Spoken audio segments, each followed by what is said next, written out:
Oke, selamat malam semuanya. Terima kasih sudah mau datang masuk ke kelas kita malam hari ini ya mengenai ketergantungan terhadap mahasiswa pada AI ya. Oke, sebelum saya lanjut ke pembahasan pembelajaran pembelajaran kita hari ini, mungkin saya bakal absen dulu ya. Jepri, apa ada Jepri? Hadir Pak, Oke, Given, hadir Pak. Farah, Hadir, Pak. terus Clarissa. Hadir, Pak. Oke, berarti semuanya hadir ya. Oke, mungkin langsung kita masuk ke pembelajaran ketergantungan mahasiswa pada AI ya. Ya seperti kita semua tahu gitu, kalau mahasiswa sekarang sangat sering menjawab pertanyaan atau melakukan tugas tuh langsung copy paste dari AI gitu, terutama AI apa generatif, terutama seperti GPT, apa ChatGPT, Gemini. Jadi proses pembelajaran pada mahasiswa itu tersendiri hilang gitu. Kita hilangnya ada proses yang membuat kita bisa menumbuhkan suatu hal yang baru jadi hilang. Soalnya ya karena ada suatu hal yang instan ya, yang kita bisa sebut ya seperti AI generatif itu. Jadi kita memang walaupun memang mempermudah di lain sisi, tapi juga membuat kita jadi lebih malas, dan juga kita berkurangnya ada kreativitas di beberapa sektor jadi ya.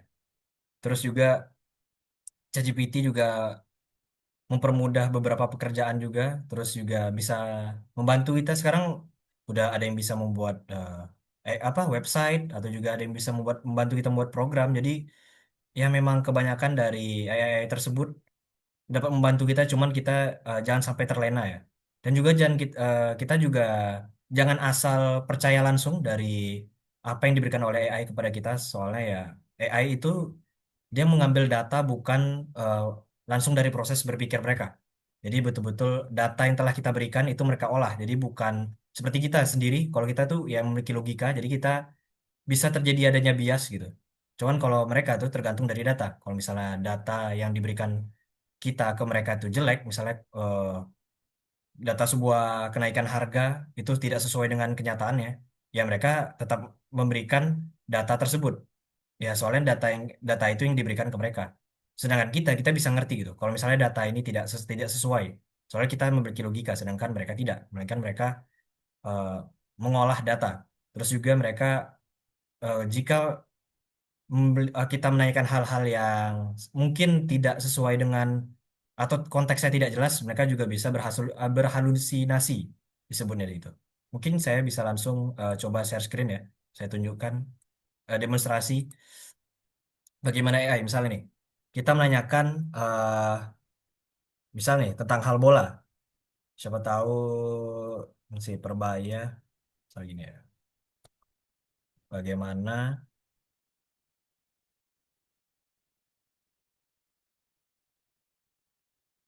drastis dikarenakan hmm,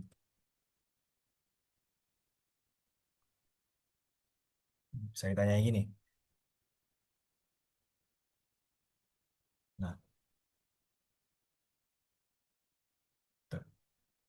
Mungkin kita bisa lihat juga eh terkadang nih seperti ini kalimat bercanda ya nih. Tetapi kalau maksudmu ada penjelasan mengenai perubahan iklim terjadi drastis.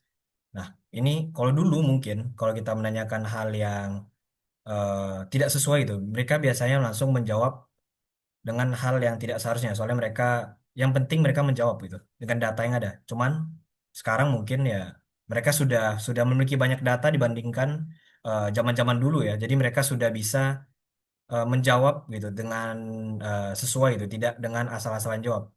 Jadi bisa kita lihat nih kemenangan itu tidak memiliki hubungan sebab akibat fenomena perubahan iklim. Cuman ada beberapa saat juga atau beberapa kemungkinan juga bisa terjadi kalau kita menanyakan hal yang apa sebutannya abu-abu, bisa juga dijawab oleh AI ini dengan dengan jawaban yang aneh. Cuman dengan di sini karena sepertinya mungkin sudah menggunakan GPT yang lumayan sudah update ya, jadi mereka sudah memiliki data yang terupdate juga. Oke, mungkin ada yang ingin ditanyakan. Saya, Pak. Oke, boleh Farah.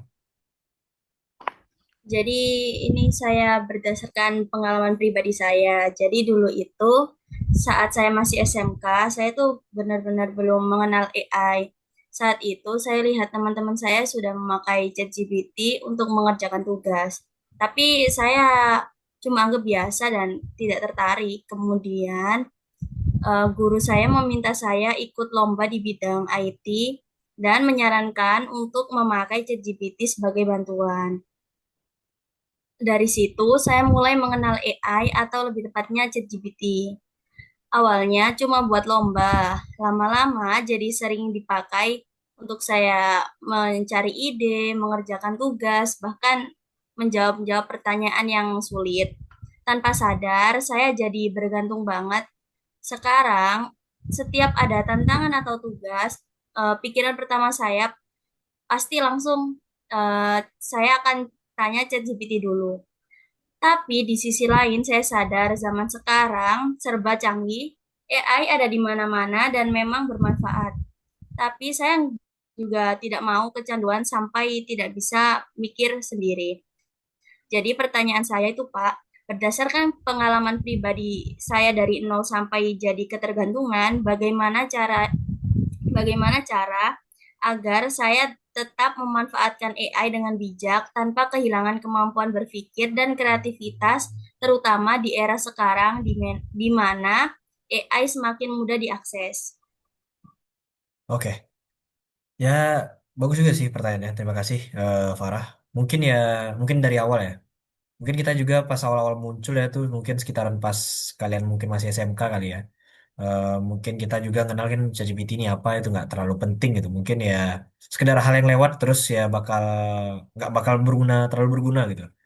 Terus malahan lama kelamaan ya bisa kita lihat sendiri makin banyak gitu ya AI generatif yang bisa menghasilkan kata, terus ada yang bisa menghasilkan gambar, ada video. Nah, bisa kita lihat juga itu sendiri kan. Malah perkembangannya malah makin pesat gitu. Yang kita kira dulu ini nggak bakal menjadi hal yang benar-benar berimpact, malah menjadi suatu hal yang berimpact gitu.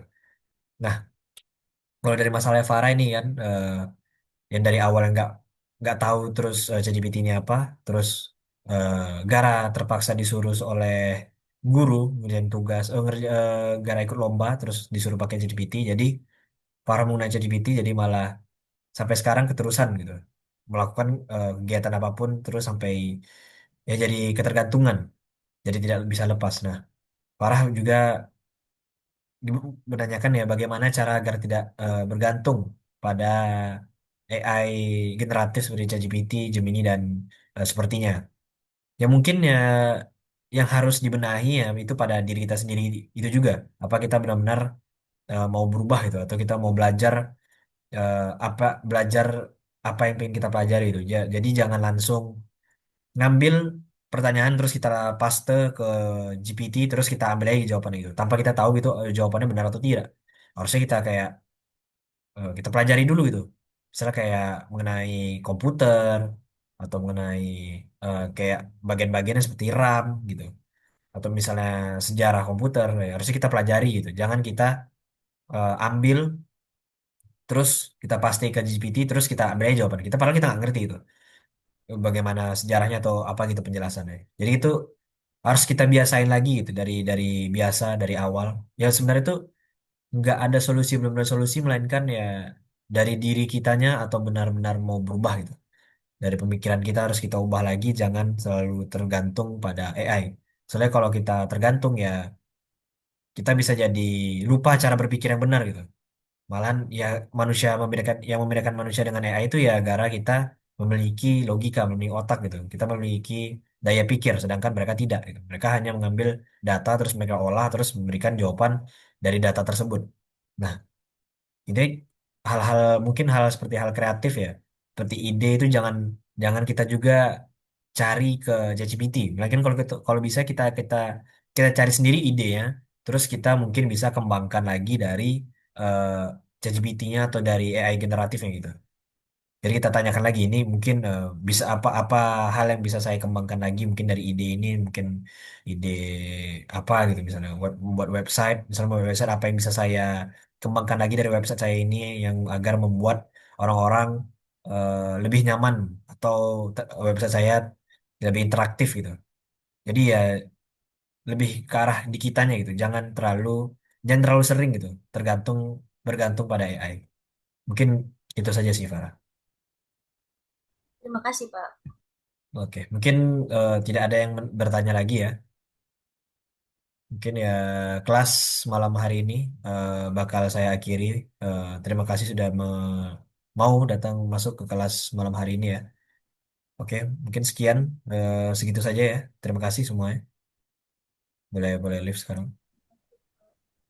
Terima kasih, Pak. Pak. Pak.